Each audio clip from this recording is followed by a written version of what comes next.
महाकुंभ ये तो सुना ही है, मगर होता क्या है महाकुंभ और ये शब्द कहाँ से आया? कुंभ का मतलब होता है कलश, घड़ा। महाकुंभ या महाकलश, सोचिए कि कलश का साइज कितना बड़ा होगा। हर 12 साल में भारत के 4 अलग अलग शहरों में एक के बाद एक महाकुंभ का आयोजन होता है।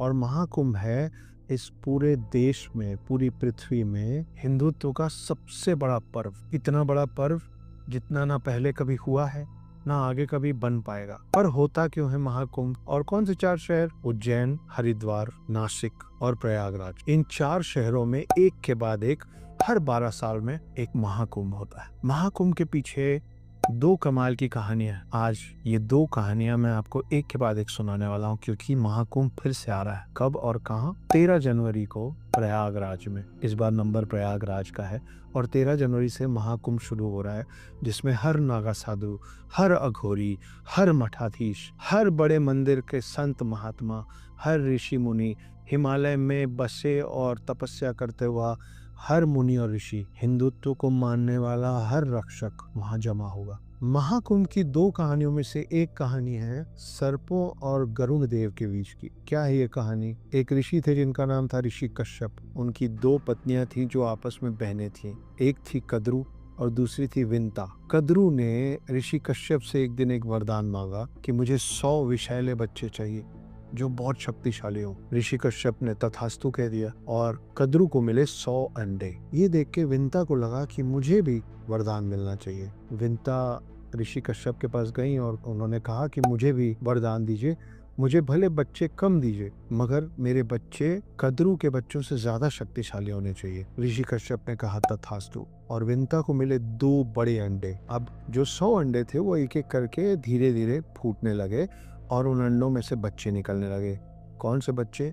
सांप। पूरी दुनिया में जितने सर्प हैं उन सब की माँ कद्रू को माना गया है। तो कद्रू के एक एक करके जब अंडे फूटने लगे और उनमें से बच्चे निकलने लगे तो विंता इम्पेशेंट हो गई। सब्र का बांध टूटने लग गया उनको लगा कि जब इसके बच्चे हो रहे हैं तो मेरे क्यों नहीं हो रहे। और उस जल्दबाजी में विंता ने 2 में से एक अंडा खुद अपने हाथ से फोड़ दिए। उस अंडे से जो निकला वो अर्धविकसित शरीर था। एक ऐसा शरीर जो ऊपर से कमर तक बना था मगर कमर के नीचे तैयार होना बचा था। वो तुरंत हवा में उड़ा और नाराजगी से अपनी माँ विंता से कहा कि ये गलती जो आपने मेरे साथ की वो दूसरे अंडे के साथ मत कीजिएगा, सब्र रखिए। और उड़ गया आसमान में।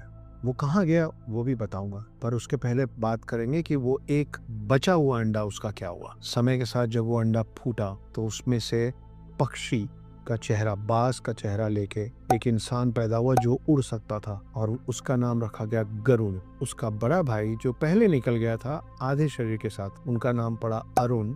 और अरुण आज की डेट में सूर्य देव का सारथी है, जो सूर्य के 7 घोड़े चलाता है। वो गरुण का भाई अरुण है। जब तक गरुण बाहर आया तब तक विंता माँ कद्रू और उसके 100 संतान सांपों की दासी हो चुकी थी। गरुण को ये देख के अच्छा नहीं लगा। गरुण गया और उन सब से पूछा कि मैं क्या करूं कि मेरी माँ को तुम लोग दासित्व से मुक्त कर दो। और सब ने कहा कि वैकुंठ धाम से अमृत कलश ला के दे दो। कलश, कुंभ, घड़ा जिसमें अमृत रखा है उसको कहते हैं अमृत कलश। गरुण इतने शक्तिशाली थे कि उन्होंने कहा ठीक है, मैं कुछ भी करके वो कलश ला के तुम लोगों को दूंगा जिसके बाद तुम लोग मेरी माँ को दासित्व से मुक्त कर दोगे।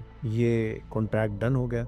और उसके बाद गरुण उड़ के गए वैकुंठ धाम और वैकुंठ धाम से अमृत कलश उठा लिया। इंद्रदेव, सूर्य देव, जितने शक्तिशाली देव थे सब गरुण का रास्ता रोकने की कोशिश किए, मगर गरुण इतने शक्तिशाली थे कि एक एक करके उन्होंने सबको हरा दिया। ये बात पहुंची विष्णु जी के पास।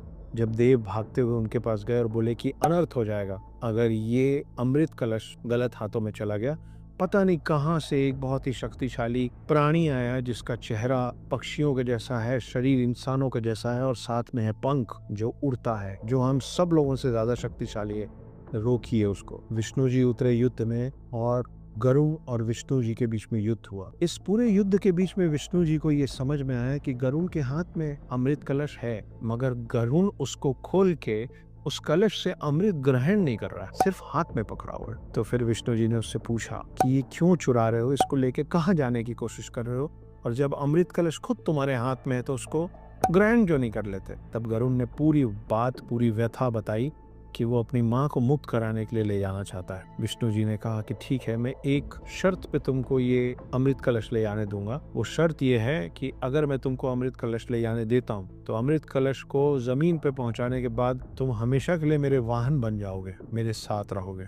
गरुड़ ने इस शर्त को मान लिया। जैसे ही गरुड़ उस अमृत कलश को ले जाके जमीन पे रखे, विष्णु जी ने मायावी शक्तियों से उस कलश को वहां से गायब कर दिया। लेकिन क्योंकि वो अमृत कलश गरुड़ ले जाके रख चुके थे सारे सर्पों और उनकी माँ कद्रू के सामने, तो उनका प्रण पूरा हो चुका था, जिसके कारण उनकी माँ विंता को दासित्व से मुक्त कर दिया गया। दासित्व से विंता मुक्त हुई, लेकिन कलश और अमृत इन सबको नहीं मिल पाया। ये है पहली कहानी अमृत कलश की, क्योंकि ये माना जाता है कि जब विष्णु और गरुड़ आपस में युद्ध कर रहे थे तो उस कलश से अमृत की कुछ बूंदें पृथ्वी पे गिरी, और माना जाता है कि वो 4 जगह जहां अमृत के वो बूंद गिरे वही वो 4 जगह है जहां आज महाकुंभ होता है। उज्जैन, हरिद्वार, नासिक और प्रयाग।